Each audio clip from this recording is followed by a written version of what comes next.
இன்னைக்கு NEET drama வெற்றிகரமா முடிவுக்கு வந்துருச்சு. Chapter close. Baahubali part 1 part 2 மாதிரி NEET part 1 part 2 part 5 close. இனி நீட்டுக்கு சாப்டர் இல்ல. ஏன்னா அது பிரசிடென்ட் ஆஃப் இந்தியா கையில் இருக்கிற வரைக்கும் தான் அவங்க ஆட்டம்.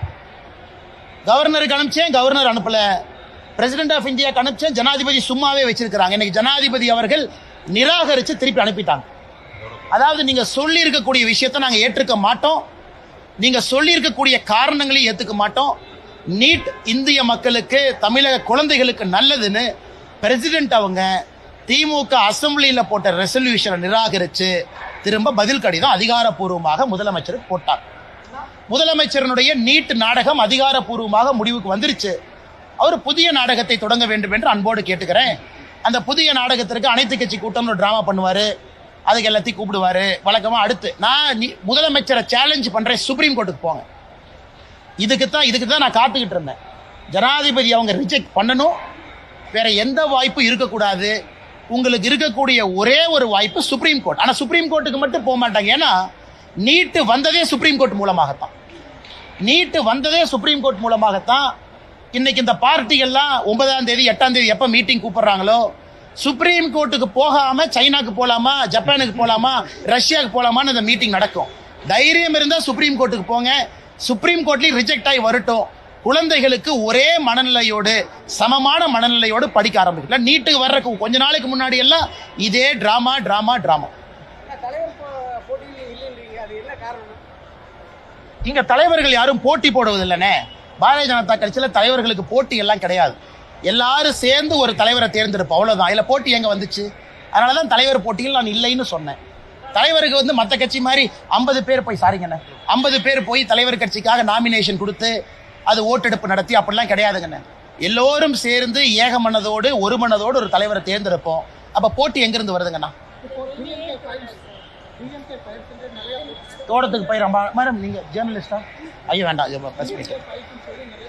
ஆமா ஏன் தலைவா என்ன மரியாதை கொடுக்க மாட்டீங்களா? நீங்க அதுக்குள்ள மறந்துடுவீங்களா? ஒரு விவசாயியோட பையனா இருப்பேன், மறந்துடுவீங்களா? என்னுடைய பணி ஒரு தொண்டனாக எப்பொழுதும் தொடருங்கண்ணா.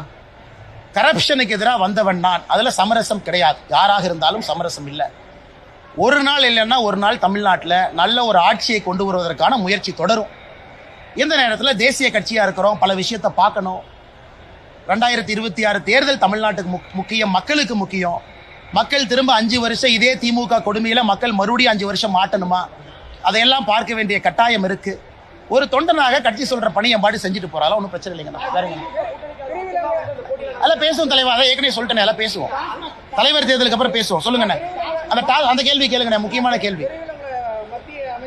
தலைவா இந்த மண்ணை விட்டு எங்கேயும் போக மாட்டேன் தலைவா. ஏன் பேக் பண்ணி அனுப்புறதுலே இருக்கீங்க? டெல்லி போனா ஒரு நைட்டு வேலையை முடிச்சுட்டு அடுத்த நாள் திரும்புற ஆள் நான்.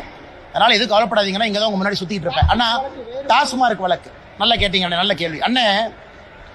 அதாவது திமுகவினுடைய அமைச்சரவையில் 13 பேருக்கு மேல இன்னைக்கு வருமானத்துக்கு அதிகமாக சொத்து சேர்த்த வழக்கு தமிழ்நாடு நீதிமன்றங்கள் நடக்குது.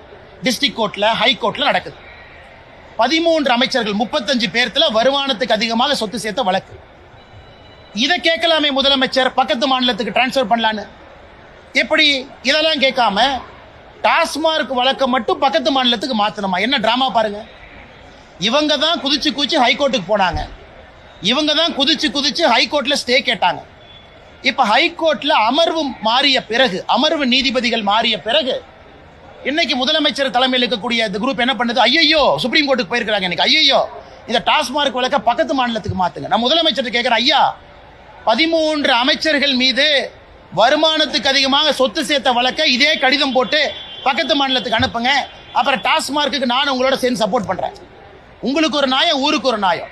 நீதிமன்றம்னா நியாயமா இருப்பாங்க, நேர்மையா இருப்பாங்கன்னு சொல்ற நீங்க டாஸ்மார்க்கு மட்டும் ஏன் பக்கத்து மாநிலத்துக்கு போன? அப்ப உங்க மடியில கனம் இருக்கு, வழியில பயம் இருக்கு, எதையோ மறைப்பதற்கான முயற்சியில் இறங்கி இருக்கிறீங்க. அன்னைக்கு டாஸ்மார்க் ஆர்ப்பாட்டத்தில் நான் சொன்னது நடக்கத்தான் போகுது. கைதுகள் இருக்கும், எனக்கு நம்பிக்கை இருக்கு. இடி மேல அவங்க நேர்மையான முறையில் விசாரணை பண்ணணும், நேர்மையான முறையில் தப்பு செஞ்சவங்களை கைது பண்ணணும், மக்களுடைய வரிப்பணத்தை திரும்ப நம்மகிட்ட கொண்டு வந்து சேர்க்கணும்.